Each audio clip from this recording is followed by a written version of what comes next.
Programa Minuto Bola. Começa agora mais um programa Minuto Bola, na apresentação de Vitor Junquilho, Daniel Romanelli e Léo Rodrigues. No programa debateremos sobre os jogos dessa quinta-feira da 14ª rodada e a rodada 15ª, que será no fim de semana.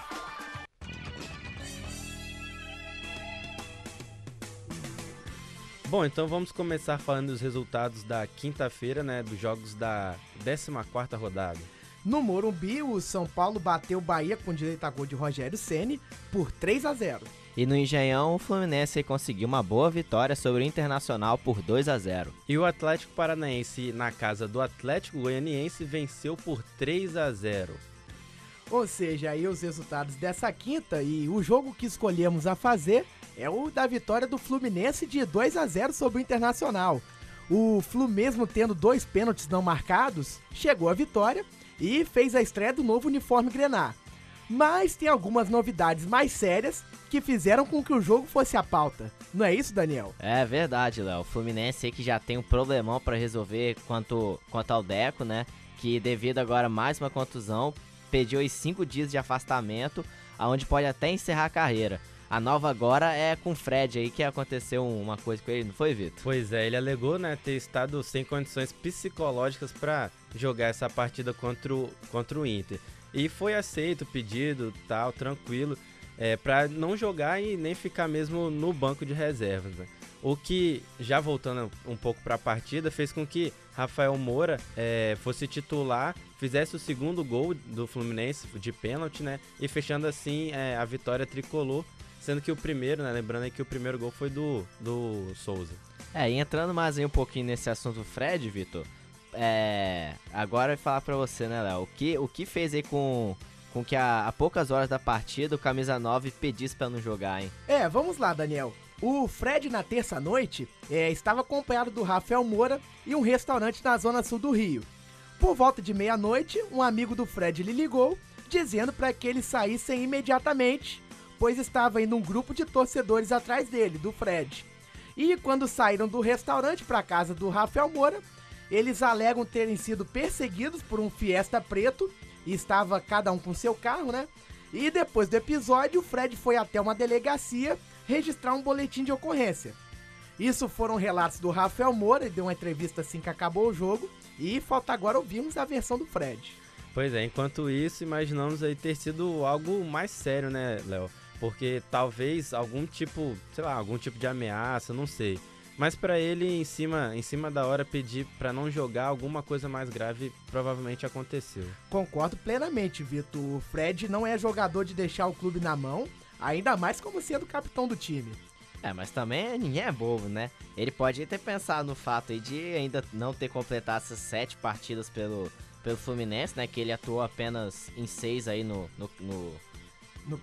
campeonato. Caso ele jogue então mais uma, ele não poderá trocar aí de equipe, no caso aí no Brasileiro. E pode ser aí que ele vá também para fora do Brasil, mas eu acho isso difícil. Terminantemente possível, Daniel, que ele com 6 partidas pode trocar de time caso a situação dele no Fluminense fique insustentável. E como falei, nós só saberemos de todos os detalhes quando o próprio Fred concedeu uma entrevista. Pois é, Enquanto isso, o Fluminense agora é 7º colocado com 21 pontos, tomou a posição do Inter e vai enfrentar o América Mineiro no domingo. O Minuto Bola volta já. Em uma lanchonete qualquer. Peça pelo número. Me vê o número 16, o número 14. E você vai querer o quê? Não sei. Eu acabei de almoçar. Que isso, tá barato, apenas R$1,99 cada lanche. Não vai fazer mal nenhum, não. Tá bom, eu quero um 16, um 14 e um 18. Gula também é doença. O Ministério da Saúde adverte. Promoções de R$1,99 podem fazer mal à sua saúde. Essa é uma dica da turma de PP da FAESA. Voltamos a apresentar o Minuto Bola. Voltando aí agora com o segundo bloco do programa. E agora vamos falar um pouquinho dessa 15ª rodada e vamos passar o jogo aí pra você, ouvinte. Começando pelo sábado, às 18h30, se enfrentam no Engenhão Flamengo e Coritiba. No mesmo horário, Palmeiras e Grêmio vão se enfrentar lá no Canindé. E no Ipatingão, um pouco mais tarde, às 9 horas da noite, jogam Atlético Mineiro e Figueirense. Já no domingo, jogos às 16 horas. O Internacional enfrenta o Cruzeiro no Beira-Rio. Santos e Ceará se enfrentam na Vila Belmiro. Na Arena da Baixada, teremos aí o Atlético Paranaense enfrentando o líder Corinthians. E na outra arena, do Jacaré, o América Mineiro recebe o Fluminense. Botafogo e Vasco vão se enfrentar e fazendo o clássico carioca lá no Engenhão. E teremos também na ressacada o jogo entre Avaí e São Paulo. Bota e Vasco, Avaí e São Paulo já às 18h30, que também terá nesse horário Bahia e Atlético Goianiense no Pituaçu. Esses daí são os jogos aí da 15ª rodada, mas vamos falar aí um pouquinho aí desses jogos. Vamos começar então por Palmeiras e Grêmio, que jogo aí que vai ser realizado no Canindé. E vamos ter aí um bom jogo, né? O estádio que o Palmeiras venceu todas as partidas disputadas nesse ano. 8 jogos, 8 vitórias, Vitor. Exatamente, né? E essa partida, o técnico Filipão terá 2 desfalques. Luan, que conseguiu aí a permanência, né, em permanecer no Palmeiras, está suspenso, assim como o Thiago Heleno também suspenso, não joga. E, Daniel, temos também a dizer do Palmeiras, né? Assim como dissemos no Fluminense no bloco anterior, que o Fred teve uns problemas com os torcedores, alguns torcedores, né? Mas do Palmeiras os jogadores não estão tendo vida diferente dessa não, né? Também estão enfrentando problemas com a torcida. Exatamente, Léo. Citar aí, por exemplo, o grande batedor de faltas que a gente tem aí, o Marcos Assunção, né? Ele que se envolveu em confusão com alguns torcedores, mas isso foi há quase um mês. Depois do jogo contra o Internacional lá em Porto Alegre. Mas, porém, até hoje o jogador é perseguido por esse grupo de torcedores, se podemos dizer torcedor, né? Pois é, né? Deixando de lado essa confusão, o Grêmio tem destaque, Léo? Desfalques, né? Apenas o Douglas que desfalca a equipe por contusão. Mas também o Daniel tem aí pra gente algumas novidades que cercam a equipe gaúcha. Exatamente, Léo. O atacante Brandão aí que tava no Cruzeiro, chegou a atuar poucas vezes, foi apresentado pelo clube nesta sexta-feira. E a diretoria também apresentou aí um novo técnico. O Celso Roth volta a comandar o Grêmio aí pela 4ª vez. Eu acho que o Grêmio começou aí a decidir o seu rumo no Campeonato Brasileiro. Infelizmente, com o Celso Roth, eu acredito que briga pra não cair. Eu não vejo o Celso Roth com um encargo assim, ainda mais que ele já teve muitas passagens pelo Grêmio. Não vejo ele assim um treinador espelhável pra poder levar o time a uma disputa por título, por vaga na Libertadores, não. O Celso Roth foi responsável pela grande zebra, podemos dizer, né? No ano passado, pelo Mundial, o Inter conseguiu perder por 2-0 para um time chamado Mazembe, né? Ganhou a Libertadores, mas ninguém lembra mais, né? O foco agora é só a derrota pro Mazembe. Exatamente. Pois é, o assunto agora é clássico carioca. Botafogo e Vasco, né, vão se enfrentar no estádio Engenhão às 6h30 deste domingo. A situação dos dois times na tabela, Daniel, como é que tá? Então, Vitor, os dois últimos, os dois estão muito próximos na tabela. O Vasco tá em 4º e o Botafogo tá em 6º. Mais 5 pontos de diferença os distanciam.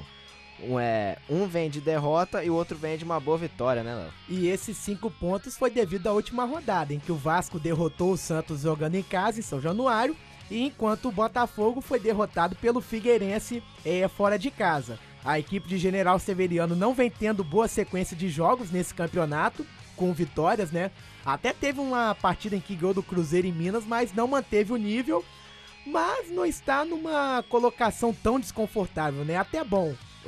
Posição que se encontra o Botafogo. Pois é, e a maior problema pode estar aí no quesito das finalizações, né? Os jogadores, eles não estão chutando pro gol, quando chutam eles erram o gol, erram a meta.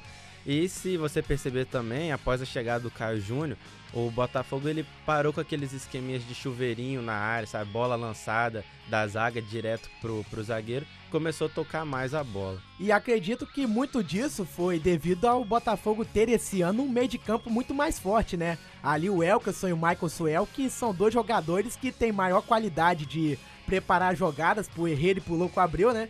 Que também foram os atacantes do ano passado e já sofreram bastante com meios campistas que não sabem jogar direito e só ficam de balãozinho. Concordo com você. E complementando também, né, o Renato o meio-campo ali, Renato, recém-contratado, e o outro volante, o Marcelo Matos, também são boas peças ali no meio-campo que, né, facilitam essa ligação com o ataque, né? E sobre a partida, ela vai ter um gostinho especial aí pro zagueiro Gustavo, do Botafogo, né? Passou uma fase ruim no Vasco e agora no Glorioso ele disse que tem reencontrado aí a alegria e quer muito vencer essa partida. E lembrando também, Vitor, que Maxwell não joga, foi expulso no jogo contra o Figueirense e com isso o Felipe Menezes pode entrar aí no seu lugar. Pois é, aí deve ser a primeira vez. E aquela expulsão idiota deixa o Botafogo seriamente desfalcado pro Clássico. E sobre o Vasco agora, Vitor, o que você traz aí pra gente? Então, desde a saída do lateral Ramon, né, o Ricardo Gomes ficou apenas com o Márcio Careca ali como alternativa na lateral esquerda.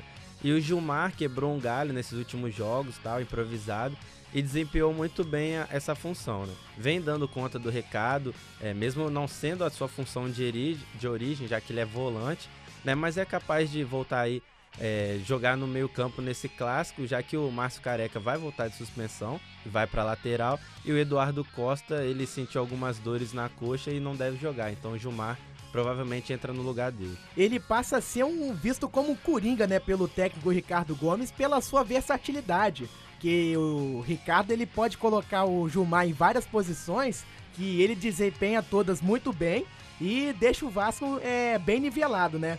Já atuou bem contra o São Paulo e contra o Santos, e jogador em bom momento não tem por que tirar do time. Pois é, né? E é um tipo de jogador assim, que todo o técnico gosta de ter no seu elenco, né? Aquele que sabe desempenhar bem as funções bem e em qualquer posição que ele coloca ele, tanto de meia, zagueiro, lateral, faça bem essa função. E hoje também, só pra finalizar esse assunto, eu vi uma curiosidade na internet e achei um pouco engraçado, né? É a sensação do momento do Dedé aí na equipe do Vasco. Ele apareceu numa montagem que fizeram, parando o Rei Pelé, né? O ídolo santista. Fazendo uma brincadeira por causa do jogo passado contra o Santos, que falaram aí que o Dedé parou o Neymar, né? Pois é, né? Uma coisa engraçada, né? Provavelmente um torcedor fez essa gracinha aí, mas ficou até bonita a foto. Depois aí, você que tá ouvindo pode conferir. E agora fica aí o cargo do Dedé de parar o Louco Abril, né? Pois é. Bom, e por aqui fica mais um programa Minuto Bola. Agradecemos a você, ouvinte, por acompanhar mais um podcast do programa. E no programa de segunda vamos discutir aí sobre esses jogos aí do final de semana. Você ouviu o programa Minuto Bola na companhia de Vitor Junquilho, Daniel Romanelli e Léo Rodrigues. E na gravação de Arnaldo Tavares, sob orientação e supervisão do Wesley Pessari. Programa Minuto Bola.